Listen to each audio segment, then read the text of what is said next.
Oh, Canada, our home and native land. And so it is indeed a very happy day for all those of us who worked so hard over the last month or so to make sure that we got here today. We want British Columbians to see exactly how we will accomplish the great task that they have set out for us. The busiest port in the country, Canada's gateway to the world, and our children's gateway to the future.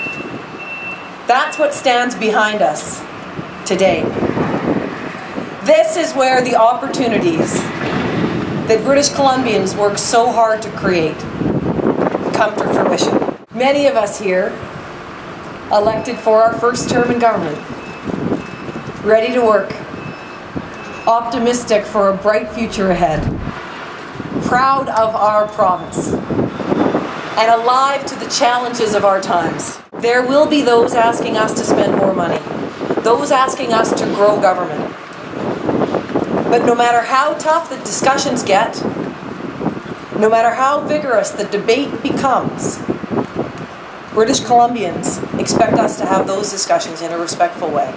Respect most of all for future generations of British Columbians, because we simply cannot burden our children and their children with debt.